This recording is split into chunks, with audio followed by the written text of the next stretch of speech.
Today I wanted to talk about having a sustainable and healthy approach to your work, especially for us who work in the tech industry. A lot of people I know have suffered from burnout in this industry, and myself, well, I've been on the verge a few times.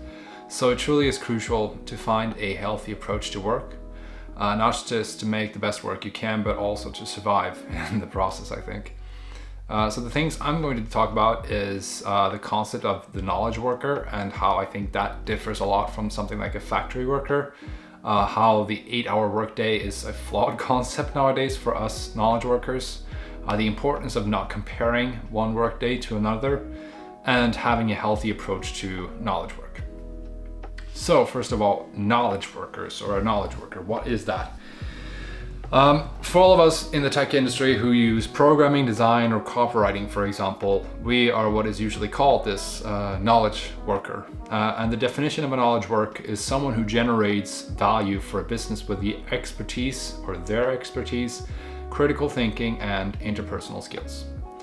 What that means is that essentially our job in terms of the specific tasks that we do and what they depend on are never the same from day to day, week to week, and month to month.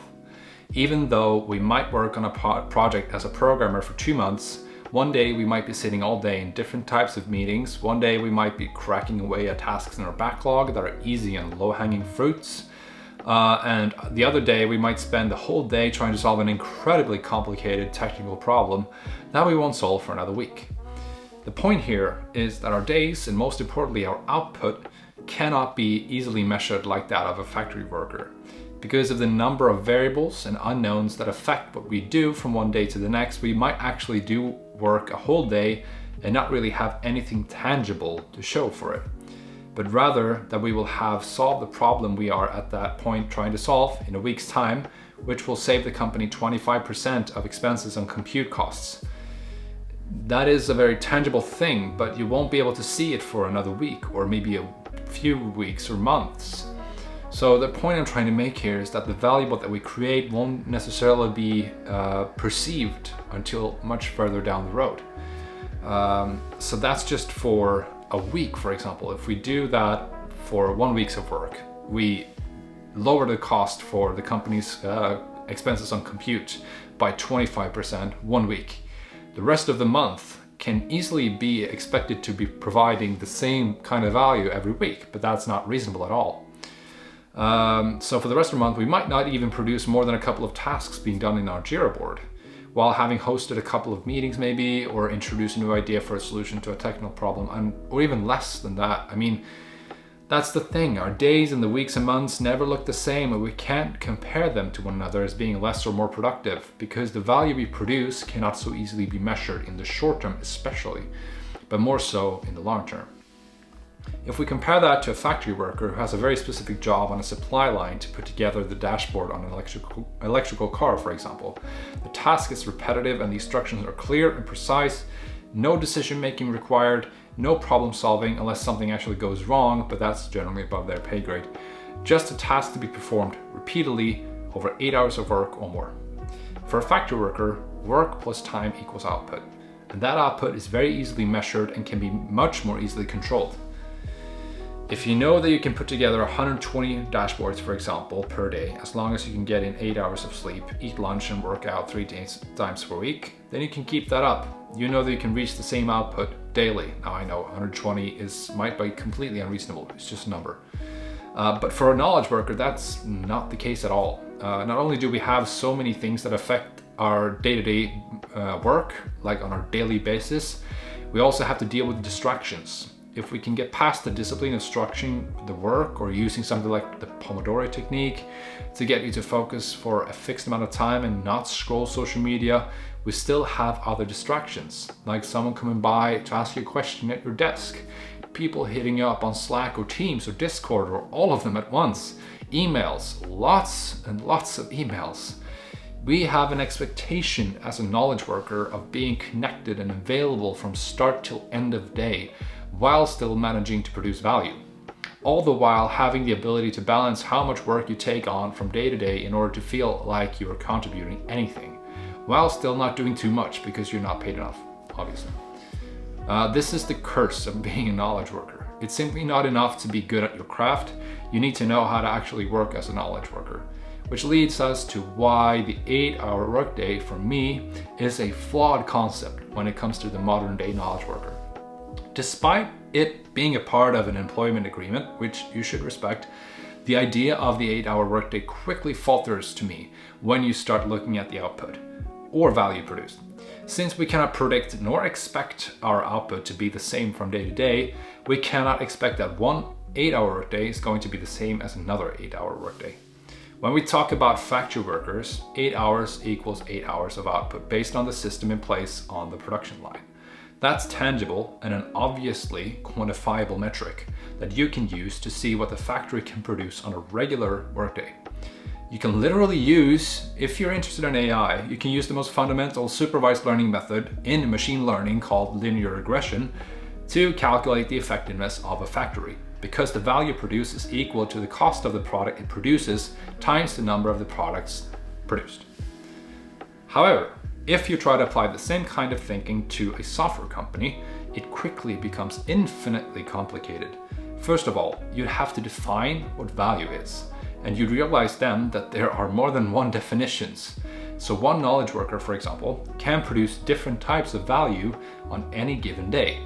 And that value in itself can have more or less impact on the company's bottom line, depending on which day it is delivered and or produced. It even depends on at which point in time you look at the company's history and the impact that that work had.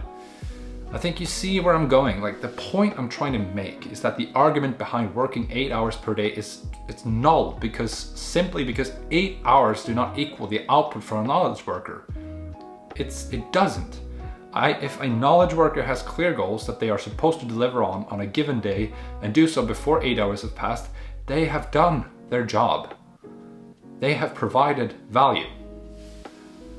So all this makes you realize that no one workday is going to be the same as the next. There are so many things that affect your output. And the tasks that you do from one day to the next will differ so much. So comparing your workdays with one another will not only be unfair, but it will cause you stress and anxiety. I know from experience.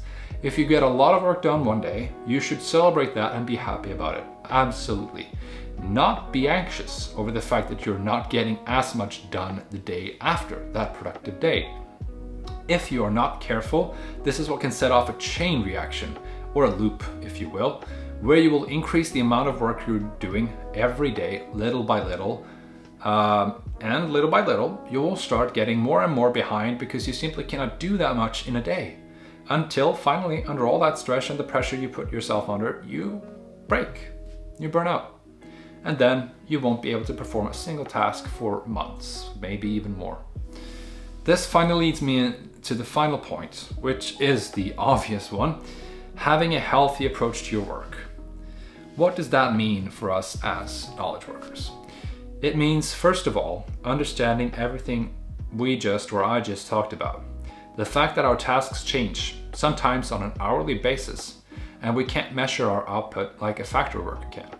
That 8 hours of work on one day will never be the same as 8 hours of work on another day. And that is a part of your job. And how do we cultivate that healthy approach to work?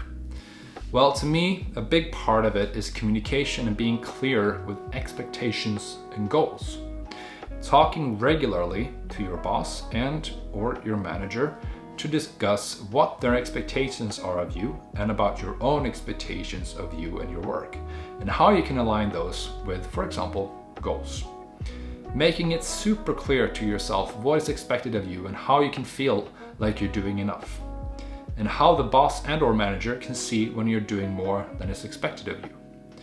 Once you have a clear understanding of that, it's a matter of structuring the work, knowing what to do, when to do it, and will take a lot of stress off of your shoulders by simply seeing it in front of you.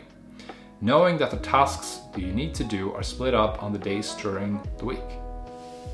But even with structure, there are, like I mentioned before, an enormous amount of distractions that simply we cannot control. Distractions that will impact the amount of work you hope to get done with your great and fantastic fault-free structure. That's also part of our work and should be clearly stated to your boss and or manager when you talk regularly, so that you have a common understanding of that as well. Basically, your manager, your boss, should understand expectations and goals, and the fact that you are not a machine that can do everything at once without reacting to any sort of distraction or life events. Finally, letting your workdays differ both in what you get done and how long they are. It's really important. If you have had 8 meetings back to back before lunch and only managed to do a single ticket out of Jira, for example, which was a code review, by 2 or 3 p.m. Maybe that was because it was a difficult technical problem, or maybe because you simply didn't have energy. You are completely done by that point. You are done for the day. And that's more than okay. That is just as okay as working 8+ hour days, getting 12 tickets done on the board. Value for us is not so quantifiable. So that's what I had to say really about how to sort of cultivate or create a sustainable career psychology and surviving being a knowledge worker, especially in the tech industry. I hope you found that insightful, in any way valuable, at least somewhat entertaining to hear me ramble. I would love to hear what you think. If you have any other thoughts or things that I might not have considered in this topic, so feel free to share those thoughts in the comments below. And once again, thank you all so much for watching, and I will see you in the next one.